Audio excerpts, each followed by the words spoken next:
오늘 함께 나눌 하나님 말씀 마태복음 21장 12절과 13절 말씀입니다. 제가 읽겠습니다.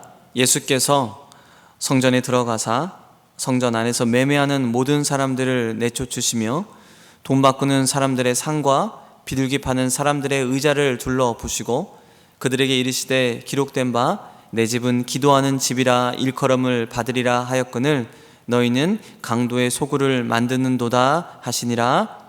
아멘. 기도합니다. 하나님 감사합니다. 저희들 고난주간을 맞이하여 매 아침 주의 말씀을 함께 나누게 하시니 감사합니다. 오늘 저희들 첫째 날을 맞이하여 마태복음 21장에 나오는 말씀 가운데 우리에게 주시는 주의 음성을 듣기를 원합니다. 우리에게 주시는 주의 말씀을 우리가 듣고 이 말씀을 통하여 우리가 결단하고 또 다시 한번 다짐할 수 있는 귀한 은혜의 시간이 되도록 성령님 인도하여 주시옵소서. 이 시간 우리와 함께 하실 주님을 기대하며 소망하며 이 모든 말씀 존귀하신 예수님의 이름으로 간절히 기도드리옵나이다. 아멘. 오늘 저희는 마태복음 21장 12절 13절 말씀을 통해 성전을 깨끗게 하신 예수님에 대한 그 내용을 함께 나누려고 합니다. 우리가 기억하는 예수님은, 또 우리가 알고 있는 예수님은 어떤 분일까요? 우리는 예수님은 사랑의 주님이시고 또 온유하시고 자비로우시고 죄인을 품으시는 따뜻한 분임을 우리는 알고 있고 그렇게 기억하고 있죠. 그런데 오늘 본문 말씀을 보면 우리가 익숙하게 알고 있는 예수님의 모습이 아닙니다. 그 모습과 좀 다릅니다. 12절 말씀 보시면 예수님께서 상을 엎으시고 사람들을 쫓아내시면서 강하게 화를 내시며 책망하시는 것을 우리가 볼 수 있어요. 예수님께서 왜 이렇게 하셨을까? 그 이유는 단 한 가지입니다. 당시 예루살렘 성전이 더러워졌기 때문에 그렇습니다. 본문의 상황이 이렇습니다. 예수님께서 예루살렘에 입성하시고 성전으로 가셨는데 이방인의 뜰에 누구가 있었냐면 제물로 바쳐질 그 양과 또 비둘기 이런 것들을 사고 파는 장사꾼들이 있었고, 그리고 성전세를 환전하는 또 사람들이 또 그곳에서 자리를 잡고 있었던 것입니다.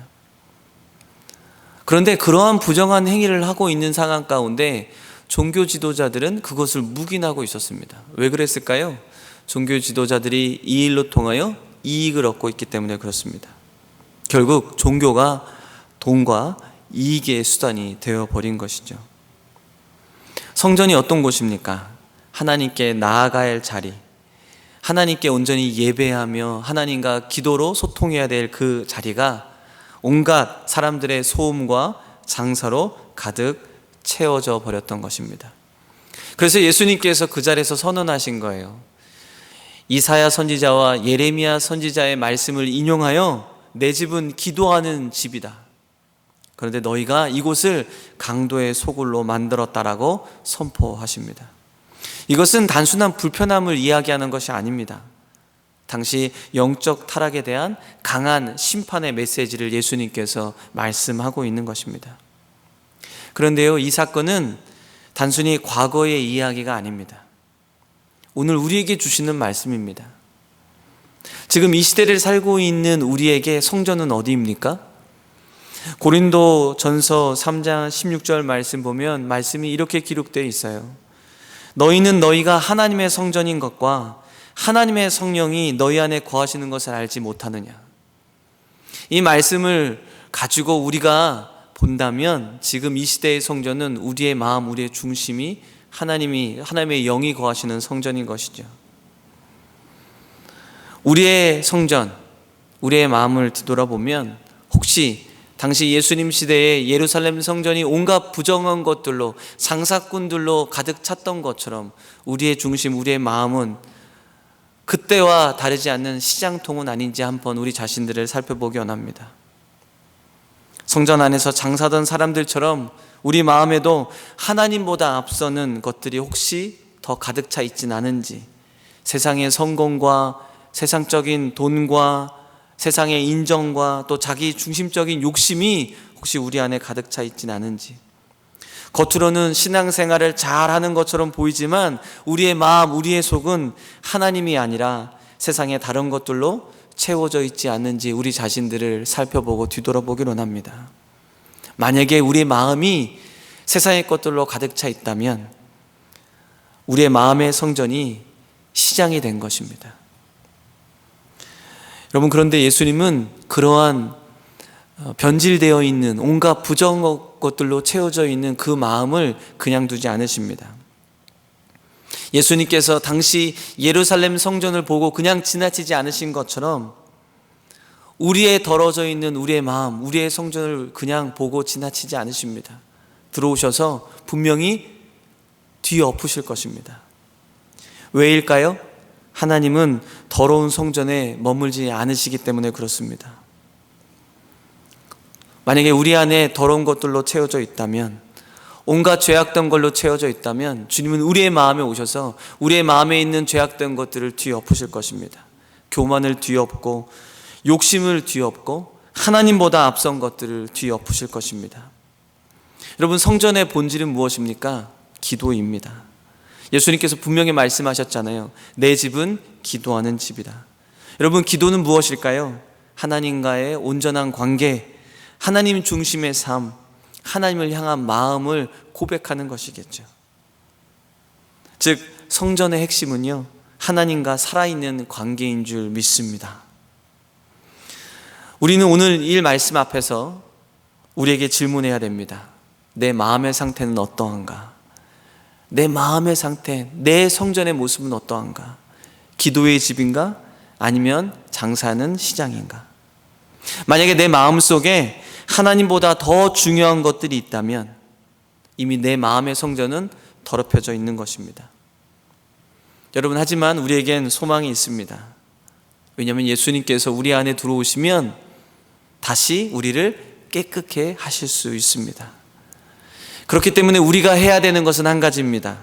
주님께 마음의 문을 열고 주님께서 오셔서 내 마음의 온갖 더러운 것들을 뒤엎으시고 내어 쫓으시기를 고백하며 결단하는 것입니다. 오늘 예수님께서 우리에게 주신 말씀을 통하여 이렇게 말씀하십니다. 내 집은 기도하는 집이다. 그리고 동시에 이렇게 말씀하실 겁니다. 너희는 내 집을 강도의 소굴로 만들지 말라.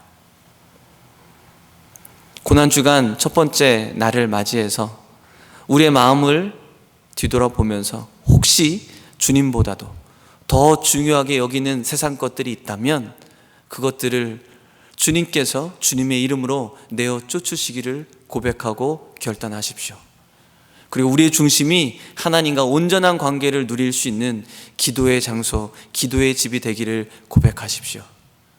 그렇다면 우리 안에 들어와 계신 성령님께서 우리를 정결케 하시고 그리고 우리가 하나님의 영이 임하신 거룩한 성전으로 이 땅에서 주님의 영광을, 주님의 뜻을 섬겨드릴 수 있는 주님의 거룩한 일꾼으로, 주님의 제자로, 주님의 자녀로 승리의 삶을 살게 될 줄 믿습니다. 이러한 결단의 마음을 가지고 오늘 하루 보내시고 또 이번 고난주간 동안 계속해서 결단하시는 우리 모든 성도님이 되시기를 주님의 이름으로 간절히 소망합니다. 기도하겠습니다. 사랑의 하나님, 감사합니다. 오늘 우리에게 귀한 말씀을 주시고 또 우리 자신을 뒤돌아보게 하시고 그리고 결단케 하시니 감사합니다. 주님, 우리 마음에, 우리의 성전에 온갖 더럽고 부정한 것들이 채워져 있다면 주님 오셔서 이 온갖 더러운 것들을 내어 쫓으시고 오직 내 안이, 내 중심이, 내 성전이 기도의 집이 될 수 있도록 하나님의 영이 거하시고 하나님과 온전한 관계를 누릴 수 있는 거룩한 장소가 될 수 있도록 성령님 인도하여 주시옵소서. 우리 모든 성도님 삶 가운데 이 시간은 고백하고 결단할 때 성령께서 역사하시고 인도하시고 그 기도 가운데 응답하여 주시기를 간절히 소망하며 이 모든 말씀 존귀하신 예수님의 이름으로 간절히 기도드리옵나이다.